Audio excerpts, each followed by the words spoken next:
What do you do when your grandson shows up alone at night and whispers he isn't safe in your son's house? The doorbell rang just after dusk. When I opened it, it was just Ethan, 10 years old, backpack hanging, fists clenched, eyes too old for his face. "Grandpa, I need to tell you something," he said, barely audible. I sat him at the kitchen table. He told me about nights when my son Mark was on the road, Jessica's friends coming over, games that weren't games, lies she drilled into him, punishments when he fought back. Bruises ringed his wrist.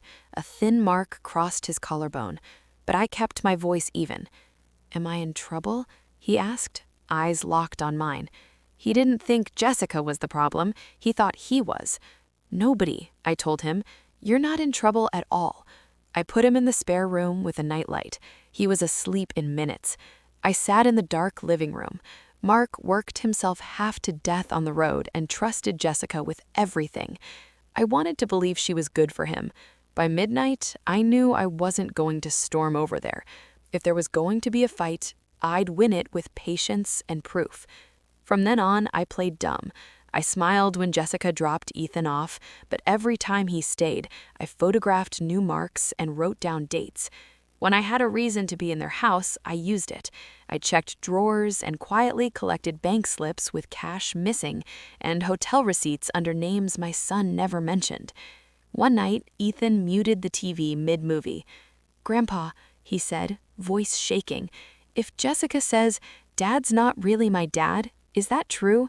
That question hit harder than any punch I ever took. I looked at this boy I'd taught to fish and ride a bike, and something in me went cold. "She said that to you?" I asked quietly. He swallowed. "She says if I don't listen, she'll tell him I'm not his real son, and he'll send me away." I believed every word, but if I was going to blow my son's life apart, I needed more than belief. So I ordered a DNA kit. We turned it into a science game at the table so he wouldn't be scared. Weeks later, the envelope came. I opened it alone at the kitchen table. Negative. Mark wasn't his biological father. I stared at that line, hearing Ethan's video game sounds down the hall. The test said he wasn't my blood. My gut said he was mine anyway. Didn't matter. Family is who you stand in front of when it gets ugly. I waited until Mark was on another trip. Then I called Jessica and asked her to come by alone. She showed up in a nice blouse and fresh lipstick. "Everything okay, Frank?" she asked with that practiced smile. I didn't answer. I slid a folder across the table. Inside were photos, bank records, hotel receipts, and at the back, the DNA result. I watched her eyes move. Confusion, recognition, panic. This doesn't mean anything," she stammered. "We can fix this. Please just don't show Mark." My voice came out low and even. "You lied to my son," I said. "You stole 10 years of his life. You hurt that boy and made him think he could be thrown away." She broke. Then the mask slipped. She sobbed into her hands. I stood and set 2 plain envelopes on the table. "What are those?" she whispered. I pointed to the first. "That one's for Mark," I said. "DNA results, photos, bank slips, everything.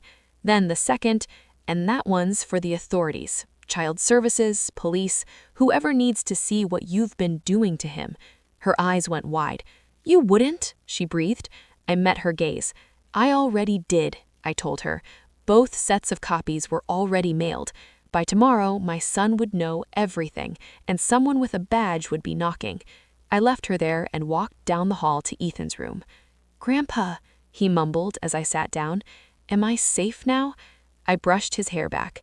"Yeah, buddy," I said, steady this time. "You're safe now. I promise." Thanks for listening. Like, comment, and subscribe Huna Stories for more stories.